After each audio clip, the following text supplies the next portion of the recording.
Et Monsieur Macron, vous avez déclaré dans un entretien à France Inter qu'il fallait cesser de livrer des armes pour mener les combats sur Gaza.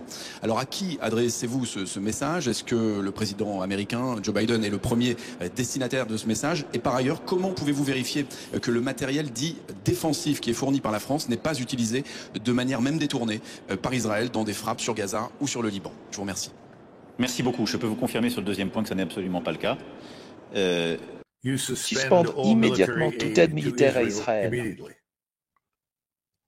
Voilà la seule action qui pourrait arrêter Netanyahou et l'État israélien dans leur stratégie actuelle. Il faut être clair, nous ne pouvons pas soutenir cela. Je pense que presque tous les présidents depuis la fin de la Seconde Guerre mondiale auraient agi de la sorte à un moment ou à un autre. Eisenhower, Kennedy, Johnson, Nixon, Carter, tous ont intervenu à un certain point en disant « ça suffit ». Même George Bush et son fils, pendant leur mandat, ont mis un frein à certaines actions que les Israéliens prévoyaient de mener à Gaza sous l'administration Bush. À ce moment-là, nous avons dit « Attendez, nous soutenons Israël. Nous croyons fermement qu'Israël a le droit d'exister et nous voulons les aider à vivre en sécurité, à prospérer. Mais cela ne signifie pas un soutien inconditionnel pour tout ce que les Israéliens décident de faire, que ce soit à l'encontre des habitants arabes, de leur territoire ou de leurs voisins. Il y a une différence. Et aujourd'hui, Israël bénéficie d'un soutien inconditionnel de la part des États-Unis, leur permettant de faire tout ce qu'ils veulent. Ce que les gens appellent désormais aux Nations Unies et à la Cour pénale internationale un génocide. L'extermination systématique de populations en Israël que les Israéliens cherchent à éliminer. C'est ça. Ils veulent se débarrasser des Arabes, qu'ils soient musulmans ou chrétiens. Ils veulent les expulser. Et ils ne s'arrêteront pas là. Ils ont l'intention de s'attaquer à la Cisjordanie et au Sud-Liban. Toute personne qui s'y oppose est immédiatement étiquetée comme antisémite. Bien sûr, c'est absurde. Personne que je connaisse ne cherche à nuire aux Juifs. Cela ne signifie pas pour autant que nous devrions accepter que des Arabes ou toute autre personne subissent des torts. N'est-ce pas le 21e siècle? Ne sommes-nous pas en 2024? N'avons-nous pas encore appris de ces erreurs? Bonjour chers amis, bienvenue sur la chaîne Monde Multipolaire. Dans cette vidéo, nous allons examiner les événements les plus significatifs des 48 dernières heures et même des dernières semaines. Nous avons beaucoup de mises à jour intéressantes à couvrir, alors plongeons directement dans le vif du sujet. Pour nous soutenir, abonnez-vous, commentez et likez la vidéo. Les remarques de Douglas Macgregor appellent à une action immédiate et à une réflexion claire concernant le soutien américain à Israël. Son argument est simple, mais les implications sont profondes. La seule façon de mettre fin à l'escalade actuelle dirigée par le Premier ministre Benjamin Netanyahou est que les États-Unis suspendent leur aide militaire.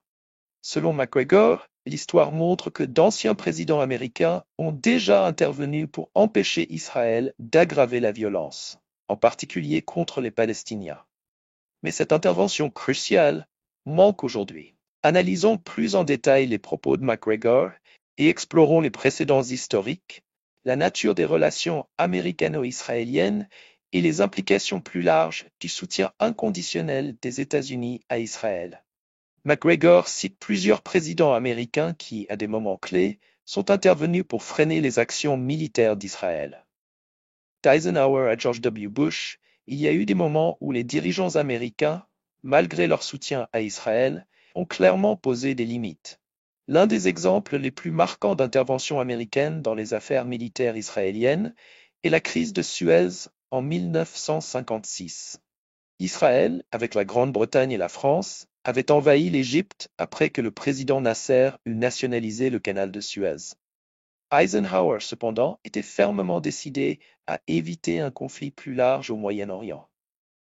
Il a exercé une pression considérable sur Israël pour qu'il se retire de la péninsule du Sinaï, signifiant ainsi que le soutien américain à Israël n'était pas inconditionnel et ne couvrait pas toutes les entreprises militaires. En 1973, pendant la guerre du Yom Kippour, le président Nixon a joué un rôle plus complexe en fournissant une aide militaire massive à Israël, tout en s'engageant parallèlement dans la diplomatie pour parvenir à un cessez-le-feu. Bien qu'il ait soutenu Israël, Nixon a compris la nécessité de limiter les actions militaires pour éviter une escalade avec l'Union soviétique, qui soutenait l'Égypte et la Syrie. Comme l'a souligné McGregor, même George W. Bush, pourtant réputé pour son soutien inconditionnel à Israël, est intervenu pendant sa présidence. Allons plus loin avec le général Dominique Delors qui nous a rejoint. Bonjour général. Bonjour. Alors, pour ce qui est des livraisons d'armes de la France à Israël, le volume est quand même extrêmement restreint. Je crois que pour cette année, c'est de l'ordre de 20 millions d'euros. 20 millions d'euros, c'est 300 fois moins que la dernière aide américaine à l'Ukraine.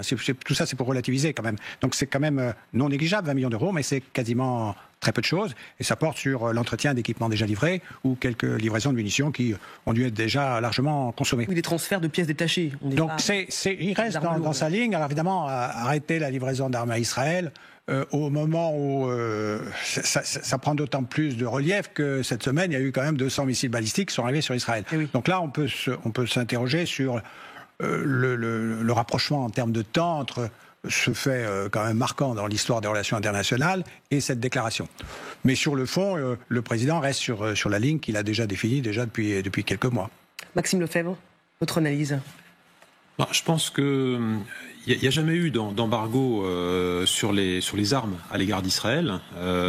Et c'est vrai que la difficulté, c'est qu'à la fois on dit on veut assurer le droit d'Israël à se défendre, à assurer sa sécurité, et de l'autre côté on appelle à la désescalade. Mais là actuellement il y a une escalade à laquelle se prête le gouvernement Netanyahou, et donc à un moment donné il faut aussi renforcer la pression sur Netanyahou. C'est dans cette optique-là que s'inscrit la proposition du président. Alors il faudrait voir s'il s'agirait vraiment d'établir un embargo total, ou seulement de certaines armes, ou seulement pour la France, ou aussi éventuellement des mesures au niveau de l'Union européenne.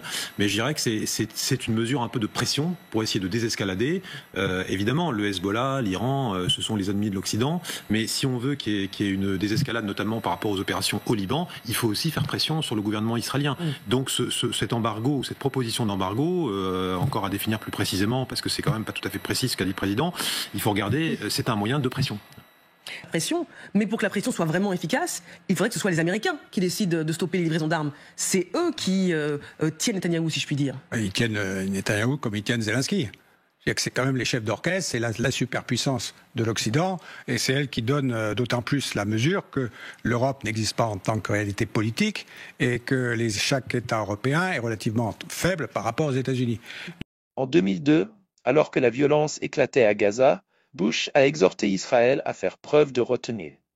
Il a ainsi indiqué que, bien que les États-Unis soutiennent la sécurité d'Israël, il y avait des limites aux actions militaires que Washington accepterait, notamment contre les Palestiniens. Des affrontements d'une rare violence. À Gaza, le conflit interpalestinien est à son comble ce soir entre les partisans du Hamas et du Fatah. Le Fatah, proche du président modéré Mahmoud Abbas, est accusé par les islamistes du Hamas d'être derrière la tentative d'assassinat du Premier ministre Ismaël Haniyeh. Le Hamas demande ce soir l'ouverture d'une enquête sur cet attentat. Carole Cueillou. Ces exemples historiques révèlent un fil conducteur. Les présidents américains, malgré leur engagement envers la sécurité d'Israël, ont reconnu la nécessité d'intervenir pour empêcher Israël de prendre des mesures susceptibles de déstabiliser la région. McGregor soutient que ce schéma historique d'intervention des États-Unis dans les affaires israéliennes a disparu ces dernières années. Aujourd'hui, sous plusieurs administrations successives, les États-Unis offrent à Israël un soutien qu'il qualifie d'inconditionnel. Selon lui, cette situation est particulièrement dangereuse, car elle permet au gouvernement de Netanyahou de mener des politiques qui, selon ses termes, s'apparentent à un génocide à l'encontre des Palestiniens. Mais que signifie réellement ce soutien inconditionnel? Et comment en est-il venu à définir les relations américano-israéliennes ces dernières années? Chaque année, les États-Unis versent environ 3,8 milliards de dollars d'aide militaire à Israël, dont la majeure partie sert à acheter des armes américaines. Ce programme d'aide s'inscrit dans le cadre d'un mémorandum d'entente de 10 ans signé sous l'administration Obama. Bien que les États-Unis aient toujours fourni une aide à Israël, McGregor fait remarquer que cette aide est désormais accordée sans véritable condition. Autrefois, les dirigeants américains utilisaient cette aide pour influencer la politique israélienne, mais cet effet de levier a pratiquement disparu aujourd'hui. En outre, les États-Unis protègent systématiquement Israël des critiques internationales, en particulier au sein des Nations Unies. Washington a exercé son droit de veto au Conseil de sécurité de l'ONU à de nombreuses reprises pour bloquer des résolutions condamnant les actions israéliennes à Gaza, en Cisjordanie ou encore à Jérusalem-Est. Cette protection diplomatique renforce Israël, qui sait qu'il peut agir sans crainte de réelles répercussions sur la scène internationale. L'une des affirmations les plus controversées de McGregor est que les actions d'Israël équivalent à un génocide. Il évoque l'extermination massive d'Arabes, qu'ils soient musulmans ou chrétiens, comme une stratégie délibérée du gouvernement de Netanyahou visant à expulser la population arabe d'Israël. Selon McGregor, cela ne se limite pas à Gaza, mais s'étend également à la Cisjordanie et potentiellement au Sud-Liban. Le terme génocide est évidemment chargé de sens, et il a une définition légale très précise en droit international. Il s'agit d'actes commis dans l'intention de détruire, en tout ou en partie, un groupe national, ethnique, racial ou religieux. McGregor soutient que les actions d'Israël à Gaza, ainsi que ses politiques plus larges envers les Palestiniens, s'inscrivent dans cette définition. Cette accusation est partagée par certains organismes internationaux et organisations de défense des droits de l'homme. Par exemple, les Nations Unies et la Cour pénale internationale, CPI, ont exprimé leurs inquiétudes concernant le traitement des Palestiniens par Israël, notamment lors des opérations militaires à Gaza, où le nombre de victimes civiles est souvent très élevé. Cependant, qualifier ces actions de génocide fait l'objet d'un débat intense. McGregor souligne que l'absence d'intervention américaine permet à ces politiques de se poursuivre sans être entravées. Sans la menace de perdre le soutien des États-Unis, Israël a peu de raisons de modifier son comportement. McGregor avertit également que les ambitions de Netanyahou ne se limitent pas à Gaza. Il suggère qu'Israël finira par étendre ses opérations militaires à la Cisjordanie et au Sud-Liban. Selon lui, cette politique expansionniste fait partie d'un plan plus large visant à modifier durablement le paysage démographique et politique de la région. En Cisjordanie, l'expansion des colonies israéliennes est une source de tension depuis longtemps. Je voudrais m'adresser directement au secrétaire général de l'ONU. Il est temps que vous retiriez la finule des bastions du Hezbollah et des zones de combat. L'armée israélienne l'a demandé à plusieurs reprises et s'est heurtée à des refus répétés, qui visent tous à fournir un bouclier humain aux terroristes du Hezbollah. Votre refus d'évacuer les soldats de la finule en fait des otages du Hezbollah. Voilà, Israël qui pendant ce temps avance sur le terrain au sud du Liban. Des images en témoignent encore aux envoyés spéciaux et correspondants sur l'état de l'avancée israélienne. Qu'est-ce que vous constatez? Qu'est-ce qui vous est rapporté? Alors pour l'instant, en fait, nous, on a très peu d'informations. On est dépendant des images qu'on a des rares habitants qui sont restés côté du sud du Liban. On a aussi les déclarations de la finule et on a les images de certains journalistes qui sont en bed avec l'armée israélienne et qui partent du nord israélien pour aller dans ces territoires qui sont de plus en plus détruits sur ces premiers villages frontaliers. Donc on a pu en identifier certains qui vont de la pointe ouest du pays jusqu'à peu près 70% de la frontière vers l'est. Donc on a vu des villages qui étaient entièrement détruits, notamment Yaroun, Malon al-Ras, avec des bulldozers israéliens qui rentraient sur ces premiers villages frontaliers pour détruire un certain nombre de maisons et aplanir les premières centaines de mètres de territoire libanais. Donc là, les commentaires qu'on a évidemment dans les médias libanais et auprès des populations civiles, c'est évidemment cette inquiétude sur la progression vers le nord des troupes israéliennes et avec ce spectre, celui d'un retour de l'occupation israélienne sur le sud du Liban que le pays a connu et qui sont aussi alimentés par les discours de dirigeants israéliens sur cette création d'une zone tampon qui séparerait le nord israélien du Liban par, disons, une présence militaire israélienne sur les premiers kilomètres après la frontière sur le territoire libanais. Écoutez bien la séquence qui va suivre. Vous l'avez partagé, vous, sur votre compte Twitter, Arthur Saradin. Ce sont des soldats israéliens qui s'introduisent dans une de ces maisons au sud du Liban. Alors, c'est des images qui sont très abondamment commentées, qui montrent à quel point les soldats israéliens assument tout à fait, d'ailleurs, ce sont eux-mêmes qui sont filmés là, leur entrée dans ces maisons, dans des villages où parfois le Hezbollah a toujours ses dispositifs. Regardez. Nous sommes au Liban, le 6 octobre. Nous sommes arrivés hier soir vers 21h. Nous sommes allés nous coucher vers 5h du matin. C'est ça? Oui, vers 5h du matin. Là, nous sommes dans une maison de Libanais qui ont de l'argent. C'est une maison incroyable. C'est pas comme à Gaza, c'est incomparable. Désolé de vous interrompre, mais joyeux Noël. Joyeux Noël. En plus, c'est ce film. Voilà, Arthur Saradin, peut-être d'abord, puisque c'est vous qui avez remarqué et partagé ces images. On voit le travail vraiment maison par maison de l'armée israélienne qui pénètre dans ces villages. Oui, c'est plusieurs images qui sont partagées ces derniers jours par des journalistes, notamment du site Bellingcat, qui est un site d'investigation qui fait ce qu'on appelle de l'OSINT, en fait, de la recherche en source ouverte sur des images qui sont souvent partagées sur les comptes personnels de soldats israéliens. On a pu en voir plusieurs, des soldats israéliens qui rentrent dans des maisons civiles pour casser des objets, certains ont pris de l'argent, d'autres des cartes d'identité. Disons que, pour faire un commentaire autour de ces séquences, du point de vue des civils libanais, c'était des images avec une grande violence symbolique. Elles rappellent deux choses. Eh bien, d'abord, la présence militaire israélienne sur le territoire libanais, notamment dans des maisons civiles qui sont ciblées, détruites par les bulldozers que j'ai mentionnés tout à l'heure. Et puis aussi, encore une fois, le retour de l'histoire. À la fois, je mentionnais le retour de cette crainte de l'occupation, mais aussi des scènes que beaucoup de Libanais ont vues de Gaza cette dernière année, avec le zèle de soldats ont pu donner naissance à ces images qui ont choqué l'opinion publique arabe et particulièrement au Liban et qu'on voit maintenant se reproduire dans des scènes du Sud-Liban, dans des habitations qui appartenaient à des personnes et qui aujourd'hui, eh bien, on voit de plus en plus d'habitants du Sud-Liban qui s'inquiètent de ces progressions, à savoir si leurs maisons et si leurs biens en tant que civils seront touchés, détruits par ces incursions israéliennes. Le gouvernement israélien continue d'approuver la construction de nouvelles colonies dans des territoires reconnus internationalement comme palestiniens occupés. Ces colonies, qui abritent des centaines de milliers de citoyens israéliens, rendent de plus en plus improbable la possibilité d'une solution à deux États. Au Sud-Liban, Israël entretient des relations tendues avec le Hezbollah, un groupe militant soutenu par l'Iran. Toute incursion israélienne au Liban provoquerait probablement une réaction violente du Hezbollah, risquant ainsi de déclencher un conflit régional plus large. Pourtant, comme le suggère McGregor, le gouvernement de Netanyahou pourrait être prêt à prendre ce risque, fort du soutien américain. Enfin, l'un des points les plus frappants dans le discours de McGregor est sa dénonciation de la manière dont la dissidence face aux politiques israéliennes est souvent qualifiée d'antisémitisme. Il soutient que cette accusation est utilisée pour faire taire les critiques et empêcher un débat sérieux sur les actions d'Israël. Il est crucial de distinguer la critique d'un gouvernement, qu'il s'agisse d'Israël, des États-Unis ou d'un autre pays, de la haine envers un groupe ethnique ou religieux. Pourtant, comme le souligne McGregor, ceux qui dénoncent le traitement des Palestiniens par Israël sont souvent qualifiés d'antisémites. Cette accusation ferme le débat et empêche toute discussion constructive sur les problèmes en jeu. McGregor souligne que personne, parmi ceux qu'il connaît, ne souhaite faire du mal aux Juifs. Toutefois, cela ne signifie pas qu'ils soutiennent pour autant les violences contre les Arabes ou d'autres groupes. L'idée ici est que s'opposer à la violence et à l'oppression ne devrait pas être sujet à controverse.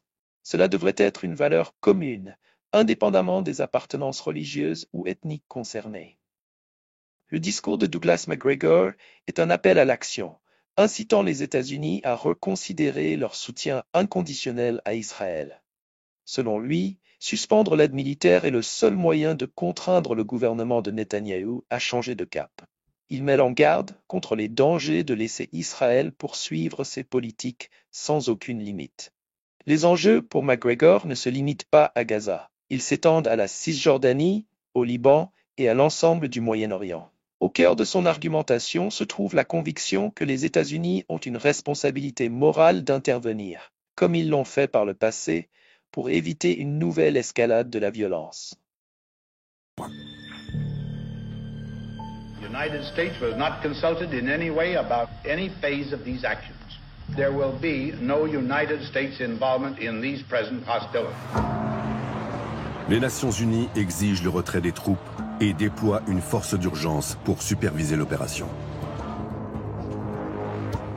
Humiliés, les vieilles puissances européennes n'ont qu'à plier bagages. Un beau camouflet. Que l'on adhère ou non à l'emploi du terme génocide par McGregor, son message principal reste le même. Les États-Unis doivent prendre position au risquer de devenir complices d'actions aux conséquences potentiellement dévastatrices pour la région et au-delà. Il faut suspendre immédiatement toute aide militaire à Israël.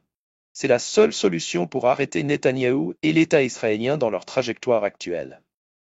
Il faut que cela soit dit clairement, nous ne soutiendrons pas cela.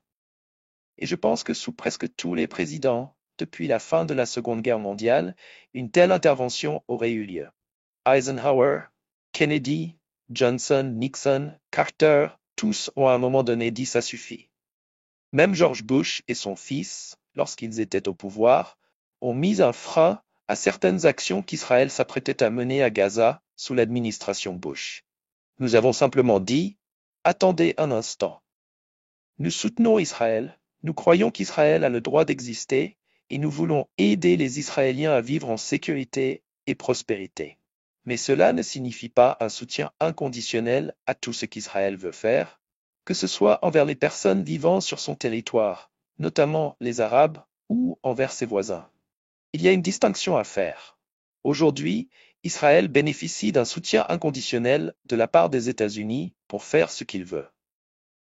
Ainsi, des voix s'élèvent aux Nations Unies et à la Cour pénale internationale parlant de génocide. Merci d'avoir regardé. N'oubliez pas de vous abonner et d'activer la cloche de notification. Nous aimerions vous rappeler que nous comptons créer notre compte Patreon pour poster nos vidéos sur celui-ci sans les censurer. Car nos vidéos sont intentionnellement censurées sur YouTube pour nous empêcher de relater les faits. Et nous ne cesserons jamais assez de dire que sur Monde Multipolaire, nous sommes pour la paix et un monde multipolaire plus juste, et non la continuité de ce conflit qui bouleverse déjà tant notre quotidien.